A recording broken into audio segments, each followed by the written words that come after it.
राज्य को झकझोर देने वाली सहायक पुलिस निरीक्षक अश्विनी बिद्रे हत्या प्रकरण का आखिरकार न्यायिक पटाक्षेप हो गया है। पनवेल सत्र न्यायालय ने इस बहुचर्चित मामले में मुख्य आरोपी अभय कुरनकर को जन्मठेप यानी कि उम्र कैद की सजा सुनाई है, जबकि अन्य दो आरोपियों कुंदन भंडारी और महेश फार्निकर को भी दोषी ठहराया है। 8 वर्षों से न्याय के लिए संघर्ष कर रहे बिद्रे के परिजनों को आखिरकार राहत और न्याय मिला है। संघर्षाची पहिली लढाई जिंकलेली आहे, त्यामध्ये आपलं योगदान खूप मोठं आहे माध्यमांचं। त्याच्यानंतर जे असेल ते वकील साहेबांचं आहे, अल्फान्सो मॅमचं आहे। आजच्या निकालावरती आम्ही पहिली स्टेप जिंकलेला आहे, पण काही निकालामध्ये त्रुटी आहेत। त्या त्रुटीमध्ये आम्ही अभ्यास करणार आहोत आणि त्याबाबत शासनानं ह्यात अपील करावी ही माझी मागणी आहे। पण शासन अपील करेल का नाही करेल माहित नाही मला, पण मी एक पती म्हणून किंवा सुचीचा वडील म्हणून तिच्या आईला न्याय देण्यासाठी यामध्ये हायकोर्टला अपील करणार। यामधले जे पहिले तपास अधिकारी, पहिले ते शेवटचे, म्हणजे पहिले पोपोरे पासून ते निलेश राऊत पर्यंत या सगळ्यांच्या विरोधात कारवाई व्हावी म्हणून मी हायकोर्टला स्वतंत्र रिट पिटिशन दाखल करणार। दुसरी गोष्ट, ह्यामध्ये 428 खाली जे ह्या आरोपीला जन्मठेप झाल्या त्यामध्ये त्याला जे संधी मिळणार आहे, सवलत मिळणार आहे, त्या विरोधात सुद्धा मी अपील दाखल करणार आहे। कारण मी ह्यामध्ये शेवटच्या तपास अधिकाऱ्याबाबतीत जाणीवपूर्वक बोलतो। कारण असं आहे की त्यांनी ह्या चार्जशीट मध्ये काही पेपर हे जाणीवपूर्वक जोडलेले नाहीत, कारण तपासाच्या प्रत्येक दिवशी मी इथं आलेलो आहे आणि त्यामुळे मला ह्या सगळ्या गोष्टी माहित आहेत। आज जरी माध्यमांसमोर काही जण प्रतिक्रिया द्यायला येत असतील तरी तो त्यांचा अधिकार आहे, पण हे जे तपास अधिकारी अल्फान्सो मॅम असतील किंवा त्यांची टीम असेल, नवी मुंबई क्राईम ब्रँचचे इतर अधिकारी पण आहेत जे की ह्यामध्ये कॉन्स्टेबल पासून PSI असतील, API असतील, यांनी खूप योगदान दिले। पण जे वरिष्ठ आहेत, जे हेमंत नगराळ्याचे चाटुगिरी करत होते, हेमंत नगराळ्याच्या सांगण्याने हे सगळं करत होते आणि हेमंत नगराळ्यांच्या ह्या सगळ्या त्या लूज फॉल्समुळे त्यामध्ये थोडासा आम्हाला पुरावा गोळा करायला वेळ लागला, पण जे होते त्या पुराव्याची शिकस्त करण्यामध्ये घरत साहेबांनी ही पराकाष्ठा केली। आम्ही त्यांचं अभिनंदन हे कोल्हापुरी फेटा बांधून करावं की आमची इच्छा होती। त्यांनी ते मान दिला आणि तो आमचा फेटा बांधला।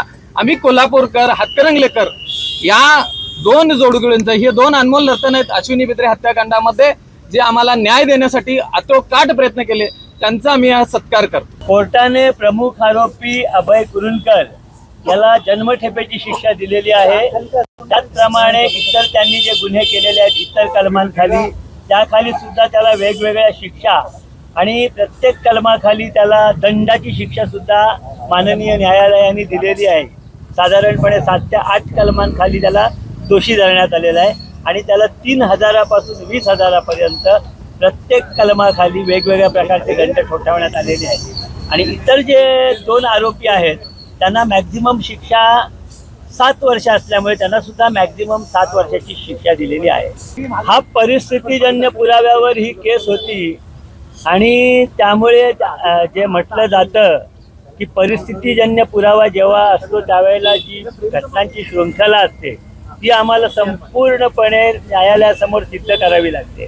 तर त्याप्रमाणे या घटना अशा होत्या की ज्या आरोपीकडे अंगुली निर्देश करत होत्या, त्याचप्रमाणे अशा काही घटना होत्या ज्यात आरोपीने स्वतःच्याच विरुद्ध ज्या गोष्टी केल्या होत्या त्याचं त्याच्याकडे काही स्पष्टीकरण नव्हतं। तर अशा प्रकारे जे शृंखलेचे जे तुकडे आहेत ते सगळे जोडून आम्ही न्यायालयासमोर उभे केले आणि सबळ पुरावा न्यायालयासमोर आरोपीला शिक्षेकडे नेण्याचा उभा केला। याबाबत जे आहे ते गुन्ह्याला जी अक्षम्य दिरंगाई झाली तपासाला गुन्ह्याच्या, त्याचा फायदा आरोपीला मिळालेला आहे। कारण म्हणून डेड बॉडी वगैरे सुद्धा जी मिळाली नाही आणि या ह्याच्यामध्ये ज्यावेळेला तिची मिसिंगची कंप्लेंट झाली त्याच्यानंतर या आरोपीचा स्पष्ट रोल दिसत होता। म्हणजे अगदी खुनाचा नाही म्हटलं तरी कुठच्या ना कुठच्या कलमाखाली यातले जे तपास अधिकारी आहेत त्या आरोपींना आज घेऊन त्यांची चौकशी करू शकत होते आणि तशी जर आरोपीची चौकशी झाली असती तर या गुन्ह्याला तेव्हाच वाचा फुटली असती।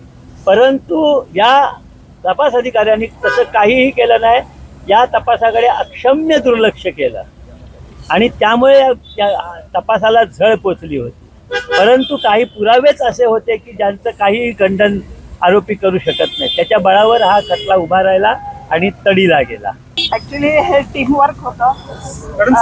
नवी मुंबईचे पण आता माझ्याबरोबर राऊत साहेब आहेत, ते पण या केसमधले आयओ आहेत. मी टेक्निकल आयओ आहे आणि नवी मुंबई क्राईम ब्रांचची पण टीम होती. आम्ही सगळ्यांनी मिळून हे केलेलं काम आहे. त्याच्यामध्ये तपासामध्ये बऱ्याच अडचणी होत्या आणि 2 वर्षानंतर इन्व्हेस्टिगेशन चालू केल्यामुळं त्याच्यामध्ये प्रॉब्लेम्स बऱ्यापैकी होते आणि टेक्निकल इन्व्हेस्टिगेशन म्हणाल तर ह्याच्यामध्ये माझा पार्ट असा होता की जे ह्याच्यामध्ये टेक्निकल पुरावे होते ते शोधायचे होते आणि CDR, GPS location, Google timeline location, body शोधण्यासाठी केलेलं water scanning, under water investigation आणि त्याबरोबरच लिंग्विस्टिक ओपिनियन अशा बऱ्याचशा टेक्निकल गोष्टी आम्ही डिस्कवर केलेल्या आहेत आणि मला वाटतं की त्या कोर्टाने ग्राह्य धरलेल्या आहेत आणि याच्या बाबतीत मी समाधानी आहे.